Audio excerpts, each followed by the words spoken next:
Good morning, everybody. Today is Saturday morning, August the 20th, and welcome to another brand new great edition of the Kingdom Driven CEO.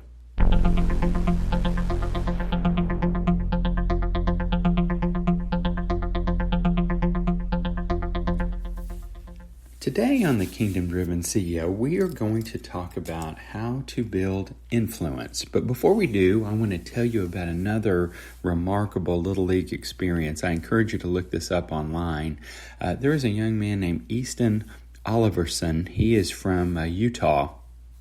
He fell from one of the bunks in the dorms at the Little League World Series. All the kids stay together in one dorm.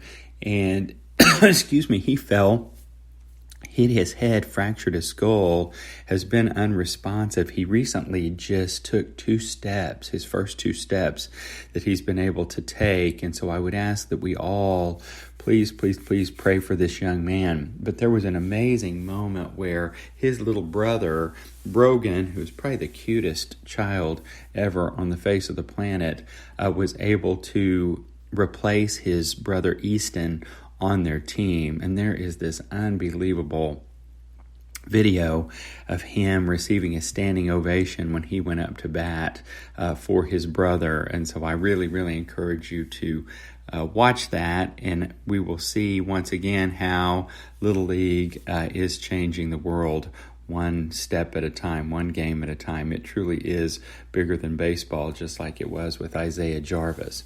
So the reason that I am bringing up the how to build influence topic today is that we've gotten a lot of publicity over the hug felt around the world from Isaiah to Caden. And so many people have talked about the positive atmosphere on our team and kind of how we coach the boys in such a positive way. I tried to lead my team at the bank in the same way. And on yesterday, I was in the bank and one of our employees said, "Sean, I've never seen anybody with as many best friends as you have. It's like we have around 10,000 clients and 10,000 of them say that you are their best friend."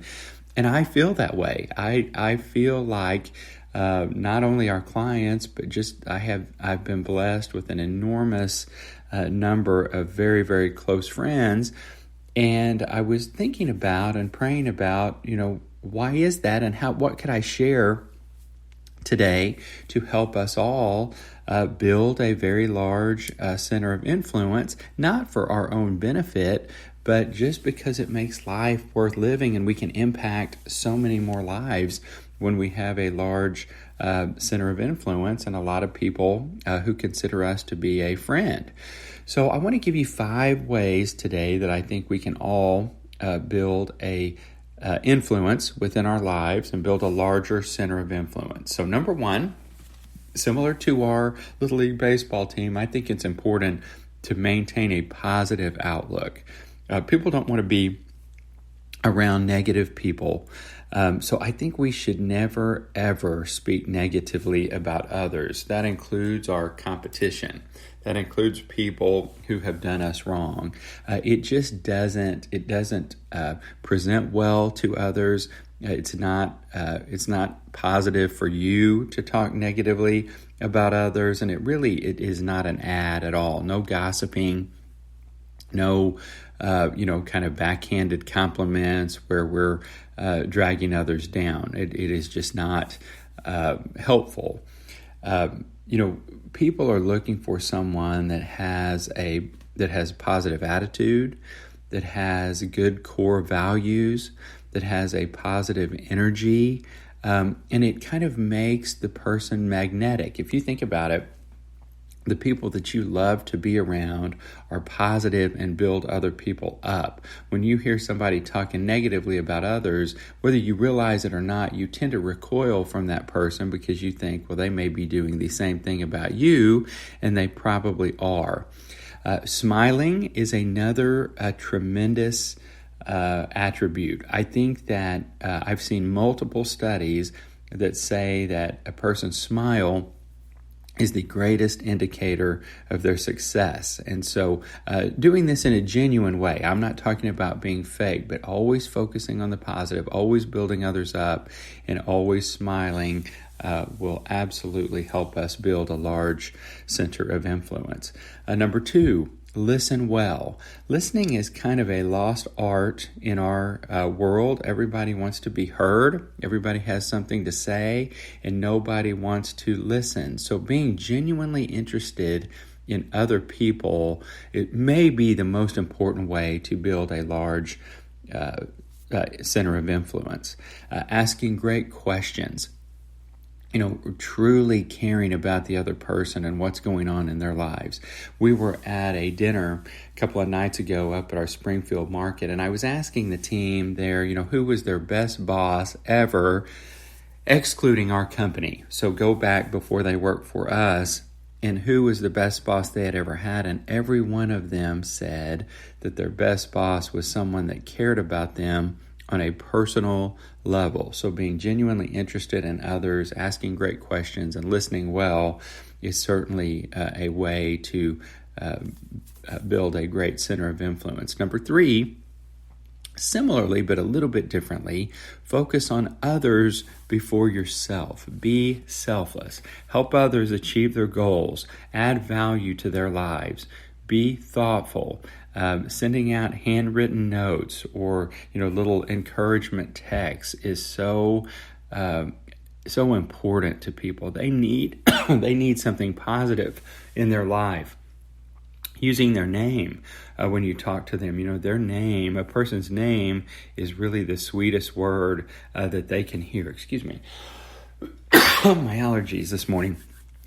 Focusing on what they're interested in before yourself, and truly just putting others before yourself. One of the rules that I've used in my life is just, if at all possible, just say yes.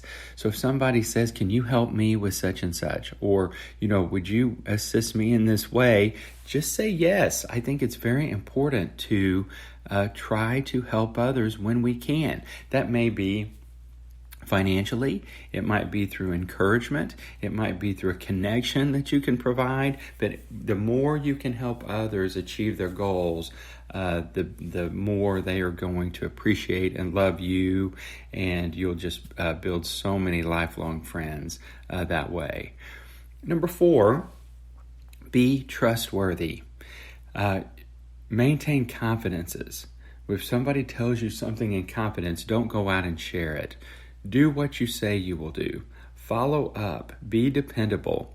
Be honest and direct with them, but do it in a loving way. I'm not talking about just kumbaya and I never tell you the truth. Particularly as a leader, we have to give feedback. I just gave some very direct feedback to one of my executives yesterday, but he knew that I loved him and I just wanted the best for him.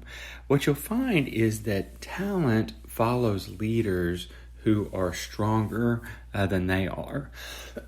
And in terms of this, a strong leader is very honest and direct and gives excellent feedback. If you look at Michael Jordan, you think about what in the world, what leader would he follow, because he's so excellent at what he did in basketball. And it was Phil Jackson. He says in The Last Dance that, Phil was the best leader he had ever seen, and that's why he followed him. We all follow a stronger leader, and one of the best ways to be a strong leader is to be trustworthy. Finally, be humble. Be grateful to others. Give credit where credit is due, primarily to God, but also to others. Never take credit. Always realize that the organization is only as good as the team.